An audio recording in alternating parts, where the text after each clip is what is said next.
আসসালামু আলাইকুম সবাইকে। বিডি বাইক মার্কেটের পক্ষ থেকে R15টা আমাদের কাছে সার্ভিসে আসছে। এইটার 124-এর উপরে স্পিড উঠে না। 4 নাম্বার গিয়ারেও যে স্পিড উঠে, 5 নাম্বার গিয়ারেও যে স্পিড উঠে, 6-এ 0, মানে 6-এ আর উঠে না, 5-এ যা উঠে ওই পর্যন্তই শেষ। সো এই বাইকটা একটা ইন্দো গাড়ির স্পিড, টপ স্পিড সাধারণত এত খারাপ হয় না। আমরা যদি দেখি এটা কত কিলো চলছে, এই বাইকটা কিন্তু আপনার 13,000 কিলোমিটার সামথিং চলছে। হ্যাঁ, 13,076 কিলোমিটার। এটা যিনি উনিই চালায়, কোনো সেকেন্ড হ্যান্ড বাইক টাইক না। তো দেখেন, একটা বাইকের টপ স্পিড অনেক কিছুর উপর ডিপেন্ড করে। আপনি এটা সেটা পাল্টাইলে হবে না। যেমন উনি এখানে ট্যাপিড বা ভালভ ক্লিয়ারেন্স করছে।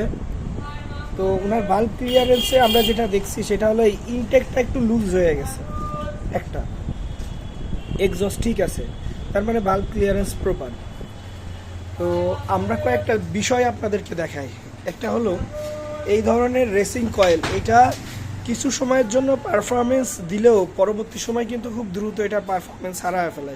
অর্থাৎ হাই আরপিএমে এটা ঠিক মতন কারেন্ট সাপ্লাই দিতে পারে না। সেকেন্ড যে বিষয়টা আমি আপনাদেরকে দেখাবো, এটার প্লাগটা দেখেন।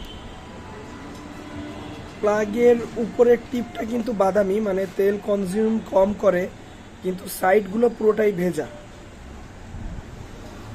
অর্থাৎ এইটা অয়েল বার্ন হয় না এবং রেডিশ কালার। অর্থাৎ এই গাড়িটা হিট জেনারেট করে প্রচুর। এটা কাস্টমারের কমপ্লেন ছিল, হিট জেনারেটের সঙ্গে সঙ্গে এটা আপনার রেডিশ কালার হয়ে যাওয়ার কারণ হলো এটা ফুয়েল বার্ন করতে পারে না।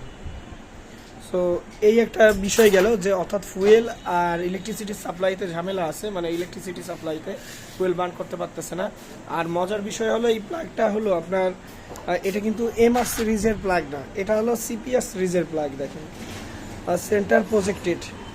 তো এই প্লাগ তো এইটার না, এটা হলো আপনার FZ গাড়ির জন্য সাধারণত আমরা ইউজ করি। 2 নাম্বার যে বিষয় সেটা যদি আপনাদেরকে দেখাই একটু দেখেন,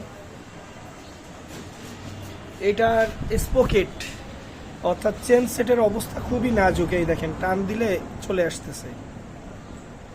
অর্থাৎ চেন স্পোকেটের অবস্থা ভালো না। আমরা যে চেনের দাঁতগুলো দেখাই, এইগুলো একদম চিকুন হয়ে গেছে।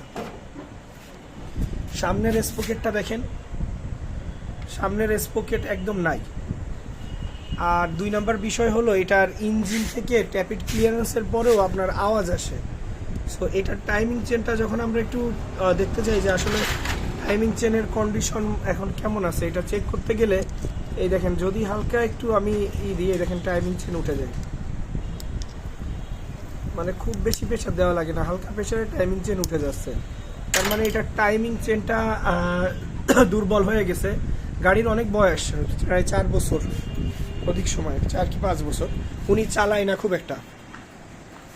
সো এই একটা গাড়ি টপ স্পিড কিন্তু ভ্যারি করে।